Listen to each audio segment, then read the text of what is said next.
Hello, everybody. Happy Monday, and looking forward to a great game this week at home. It's great to be back at home. Thought the atmosphere up in Rutgers was fantastic. They did a great job there, and it was a really good experience for our guys. 3,000-mile flight or whatever it was, and thought our guys handled it really well. Watched the game, nothing new in terms of watching it on tape. You know, the mistakes were the mistakes. The good plays were the good plays. Certainly a team in the process of getting better. Certainly a team that has shown a lot of potential to be really good. And as we're continuing to build the program the way we want it, I think we'll continue to see more and more flashes of that and less flashes maybe of some negative plays here or there. But I can certainly see a team that's progressing. I can see a team that is continuing to improve. And I think as we continue to play together, coach this team, build this team, the process will continue to allow us to become the type of team that we all want to be. How's Javon Parker? Unfortunately, Javon is out for the year. He tore his Achilles. The brothers are kind of snake bit a little bit. They haven't been able to both stay healthy here, and a lot of injuries. Yeah, very disappointing. I mean, I feel for them. They work extremely hard.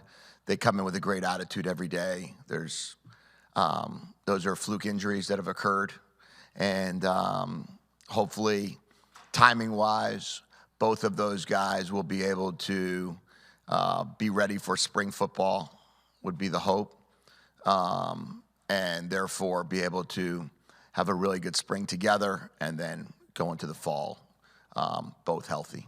But it's obviously, I feel for Javon. He's worked extremely hard to get back and really did a nice job for us when he was in the game. Is there any thoughts about seeking a medical red shirt or anything in that process for both of them? We haven't gone that far at all at this point in time. I mean, I think we're 5 games in or whatever it is. I don't know exactly if he's played enough or not enough to get that, but he's got more time left on his clock. And we'll certainly do everything that we can to be able to allow him to play as much college football as he can and as his brother can, and then hopefully wish him the best to get into pro football. Jedd, what kind of mechanisms do you guys have on the sideline to keep players from running out onto the field like you had there after the block? And what was the breakdown, you think, there after kind of watching the way that whole thing developed? Yeah, well, one player ran out there, and it was a moment that he got excited. And it was a freshman moment. And I think I've never been a part of that I can remember with the live ball being going on at the exact time. I've never seen that happen. So there's nothing, that's not like that's a normal thing that occurs. That's not like there's something that you expect to have happen. And it was certainly one of those times that we've talked about, you know, what we like the sideline to look like and how we want to have composure and the energy and the excitement takes place on the sideline. And in that case, there was a lot of things that could have been done better there. We had a chance to scoop and score, and we didn't do we got too many guys celebrating while the play was going on and not enough guys making a play on the ball, scooping it, scoring, and going up 10-7 at the half. So that was a frustrating moment, but a learning moment. Who are some of the guys who you're going to need to step up at defensive tackle without Javon? The guys that have been playing in the first couple games when he wasn't playing, right? Everybody else is healthy. Everybody else is good to go. So, you know, all those guys are going to have to step up. The same group that played the first 2 weeks of the season. I think Javon's first game back. Well, I think he probably played a little bit of the Eastern Michigan game. But, you know, we obviously need Bandez and Valdez, and we need, you know, the other guys that are all in the trenches Bryce Butler, I think, will be back for this week. It'll be good to get him back. And then obviously, Voy has done a great job for us both inside and outside. And we'll just continue to move guys around and see what the best combination. Maybe Logan can give us a few more reps as well to be able to stop what's going to be a very good running game. Is there any update on Zack Durfee? Durfee, I'm optimistic that he'll be able to play in the game this Saturday, but it's going to take a big commitment of treatment and a big commitment of the training room and him really trying to get himself, and medically we just got to get his toe right. And if we can do that and he can get to a place where he can plant and run and chase the ball carrier, then he'll play. But that will probably go all the way to game time. That's the same thing he's been dealing with all along here. Yeah, that'll be the same. It's the opposite toe, though. It's the other foot. Did Brian Parham leave over playing time, basically? Yeah, I think Brian just felt like the situation for him here, he wanted to try to maintain one more year of eligibility. And I think maybe have a place to go start. But we wished him the best, and he'll have an opportunity to go in the transfer portal when it opens. How do you deal with those situations? Does he still have access to the facilities? Can he be around at all, or how do you guys approach that? Yeah, players that aren't on the team have the ability to remain on scholarship, have the ability to continue their academic support and their medical support. So he still has access to all that? He's still with the team, just not playing and practicing? Is that? No, they have academic support and medical support only. So how do you deal with, there's this new phenomenon happening now in college football where players want more money during the season. We just had a guy quit UNLV, as you know. Are you constantly keeping an eye on things like that and having to revisit agreements with players as the year goes by? Yeah, I mean, I'm constantly keeping an eye on, let's call it the trends of college football and the way those things are happening with NIL, with the conversations regarding revenue share, with all the latest and greatest news that come out on a daily or weekly basis regarding other teams and other programs and how they're handling their collectives. We've talked prior to the season, and our guys signed contracts that take them through the season. And then I think Mike Gundy said in his press conference that, you know, you negotiate with players at the end of the season. And our guys have been really good about understanding that the commitment we're making right now is to be how good of a football player and how good of a student we can be over these next 3 months. And then come December, when the new world order begins again, then we'll have more conversations regarding how compensation will change within the program. But no, we're not spending much time discussing individual contracts. We're spending a lot of time as an administrative and as a program looking into the future and trying to see how come when January hits, what is that going to look like? And is that going to be through the university? Is that going to be through the collectives? Is that going to be through both? Is that going to be through alumni support, community support, the businesses within Seattle? We have a lot of work to do to make sure that we can continue to remain competitive in this extremely competitive environment. And that's going to take the community, the city, the businesses, individuals, and the university. Are the contracts throughout the season, are they paid incrementally throughout the season? Are they paid up front at the start of the season? No, I think, the collective handles exactly how they distribute dollars. And I think depending on each situation, it's different and unique. I don't have access to those contracts, and I don't know exactly how those payouts occur. I do know that we fulfill 100% of our obligations. Jedd, in the red zone, you guys are 117th in the nation right now, converting 72%. What is it that needs to just improve in terms of execution when you guys get inside the 20? Yeah, we've had 5 times we haven't scored, right? We're 14 out of 19, I think, in the red zone. We had a 4th and 1 against Northwestern at the end of the game on the 9-yard line. where I guess we could have kicked the field goal to be 15 out of 19. And then we missed a 20-yard field goal and a 25-yard field goal, both of which were red zone plays because they crossed the 20 before we had the penalty to bring us outside of the red zone. So those two missed field goals, I guess, put you at 17 out of 19. And we got stopped on the 1 and the 2. So those are the 5 plays, right? So if I guess if we make those 2 field goals and we decide to kick a field goal on the 9-yard line up 24-5, then statistically we'd probably be 35th in the nation. But that doesn't necessarily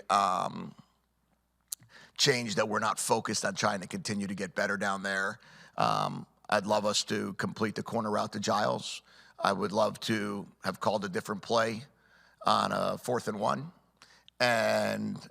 But in the end, you know, that's kind of what's happened. Those are the 5 red zone possessions we haven't scored on. And I talked to the team about that, you know, candidly, that as we continue to evolve and continue to develop, you know, we're one basketball hoop away from 5-0, I guess. You know, we're 3 yards, right? We're 3 yards away. So 9 feet or 10 feet. We got to convert on a 4th and 1 on the 1 and convert on a 4th and 2 on the 2. And we have 2 different outcomes. So we've got to just continue to build. And then we're the best story in college football, because then we're a team with 21 new starters and 21 new coaches that are 5-0. So we've got to find a way to continue to get better and make those plays and get better as a team in stops and scoring. And I think if we do that, we'll have a chance to be really good. But this is a process that mistakes are going to occur, and we're going to try to limit them the closer we get to the red zone. Jedd, you had at Arizona, you guys were the number 10 red zone offense. What was working for you guys so well down there last year? Well, I mean, I guess as I said, those 5 plays, right? We have a small sample size of 18 plays, so and those 5 plays, you know, whatever happened, right? Maybe we made 4 of the 5 last year. But again, I mean, I think it's just a matter of we got to continue to get better. That's all that it comes down to. We got to get better coaching it. We got to get better executing. We got to get better calling it. We got to get better making the play, whatever it might be. It starts with me. And if my job is to continue to get us better in those areas, I know how to, you know, that we can do that. And I really do believe that the more experience we have, we weren't 10th in the nation in the red zone in year 1. We were 10th in the nation in year 3. But I do believe is that the more experience that we have, the better we will be down there. You have a Michigan transfer in Hayden Moore. Could you give a progress update on him? And does he move up a little bit now that Parham's left? Yeah, everybody slides 1, I guess you would say. Fowler's back, which is kind of also a difference there. Brian was playing probably 35 snaps a game those 2.5 weeks that Fowler was out. Fowler's back, and he's healthy, so he gives us depth there. Hayden is learning the system, learning the defense, giving us a great look on scout team right now. He's a young player that has a lot of potential to be a really good linebacker for us. We're really excited that he chose to come here. But I think really in the end, this week he's going to do a great job for us. It's a different defense, so it doesn't give you an advantage that he came from Michigan. Coach Martindale wasn't there, but he's done a great job, and I think over the course of time, he's going to be a good contributor. Is Jonah battling something, or when you mentioned him kind of coming out of some drives, was that more fatigue related? No, I mean, I think when you're a runner and you run as hard as Jonah does, there's going to be times that you get nicked up here and there and dinged up a little bit. And, you know, the last 20 plays of the game, he wasn't ready to go back in full steam ahead, or if he would have been able to, I would have put him in.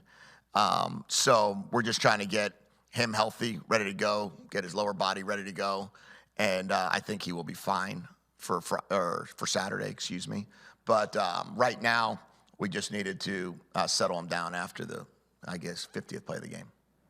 Coach, you mentioned all the new players and the new coaches. You've got 5 games now on film. What have you learned about what's the strength of this team? And is it, at this point, are there things you're going to throw out, things you're adding because you see strengths? How does that kind of evolve? I kind of like the way our team's beginning to play. I think that, if anyone would have told me that we would have gone across the country and outgained the team by 230 yards and not turned it over and not taken a sack and not had a negative play, I would have signed up for that. So if we can continue to evolve offensively and continue to get better there, defensively, we are in the top 10 in scoring defense and total defense. In both offense and defense, we're in the top 20 in yards per play in both sides of the ball. If we can just get better each week, I think we could put ourselves in great position. I think we'll start seeing, none of us would have ever expected us to miss some kicks. Like, Grady Gross is one of the best kickers in the country. So every now and then, I guess there's a fluke day that occurs, but never in a million years would I have guessed that, nor do I ever think it would happen again. On the same token, I think we're just improving. That's our goal. Our goal is to take this process of each week and see how good we can get and recognize that, unlike Michigan, they have 2 guys that came from the portal on their team that's starting in their 2 deep on both sides of the ball. We have 16. So it's a different team. It's a different group. They recruited that team. Most of their coaches were on that staff. We're continuing to evolve and continuing to work on how do we get the best out of every player. I love the way Denzel Boston's continuing to improve. I love the way Zoe is playing. I love the way Carson Bruner's playing. Cam Broussard has helped us tremendously. There's so many good positives on the way these guys are evolving as a team. I think if we each week continue to see if we can improve, score a few more points, get a few more stops on third down, make a few more third downs, then all of a sudden things will start coming together. But the process is not overnight. And we're going to just see how good we can get this week and then start it over again for another trip to play at what would be 9 a.m. Pacific time against Iowa. This is kind of the beginning of where your guys' schedule really ramps up in difficulty. You've got a lot of ranked teams left. Is this team where you want it to be at this point in the schedule? I think the team is where we are. We would always love to be better. I would love to say that I could, I'd love to coach better. Assistant coaches would love to coach better. Players would love to play better. But our job is each week to get better. And as we're going through this process, I love how much better we've gotten. I think we're starting to see some of the things that we can do as a team. And we're going to have to continue to improve in these games that we have coming up. We've got Michigan this week. That's our full focus. When that game is over, our full focus will be Iowa. But as we've told our team, it doesn't matter. Get better. That's what we tell our team. Doesn't matter if we win, get better. Doesn't matter if we lose, get better. Find a way to get better every single day. And if we do that, I think we'll have a lot more wins than we will losses, regardless of who we play. You hopeful on winning more this week, or? Not as hopeful as I would like to be. I think Quentin is probably going to be the biggest challenge. Quentin and Kevin Green, I would say, are most likely out. And I would say everybody else, other than Javon, of course, with the Achilles, and Armand, I think everybody else on the roster should be good to go for Michigan, outside of Quentin and Kevin Green. What's the biggest challenge with Michigan for you? They run the ball extremely well, and they play great defense. So they've kept teams. I was watching the USC game before I came up here, and with 12 minutes left in the second quarter, USC had -3 yards, and Michigan had 121 yards, but the score was 7-0. So that was an interesting one. You look at the Minnesota game, it was 24-3 before the game kind of went the other way there for a while. In the fourth quarter, Minnesota got hot, which was, what you saw. I think that, they certainly run the football exceptionally well. Sharon's been there 6 years. That's his run game. He was the offensive line coach. He got there the year after I left. So he was the offensive line coach, I think the tight end coach, then the O-line coach, then the OC. And during that time, you could see how he built it from outside in. The tight ends became an elite group. Then the offensive line became an elite group. And then the whole offense last year was very hard to stop. they're continuing to run the ball at an exceptionally high level. Defensively, they really have run the Baltimore Ravens defense now for 5 years. Well, I guess since 2021, when Don Brown came to Arizona, they hired Mike McDonald, and then from Mike McDonald to Jesse Minter to Don Martindale, all three of them were together in Baltimore. So they run the Ravens defense. So you've got to deal with one of the best defenses, I guess, in the world, right? In pro football, so therefore in the world. And then you've got to deal with, offensively, a team that's really going to ground and pound you. And then as soon as you fall asleep, they're going to hit you on a big one over the top. So we got our work cut out for us. It's going to be a great atmosphere. I'd be shocked if it wasn't absolutely slammed in the stadium with 70, hopefully 75,000, and we can get like in trouble for having 2,000 over the limit or something like that. So I hope every student comes out, stands on each other's shoulders if there's no space. And we're going to need the crowd, we're going to need the energy, and we're going to need our healthiest and best football team, and we're going to need our coaches to be at their very best on Saturday as well.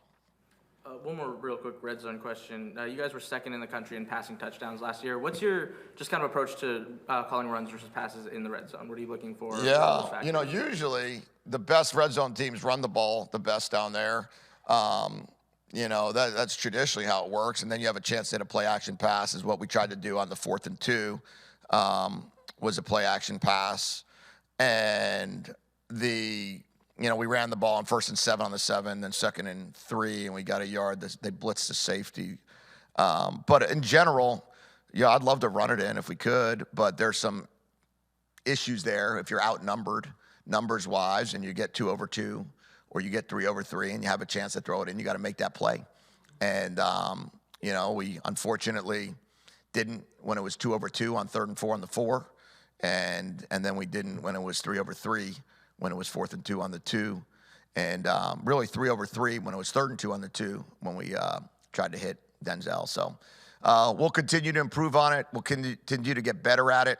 And I believe that, if we improve with our scoring offense, that'll help all facets of the team. Okay, thank you.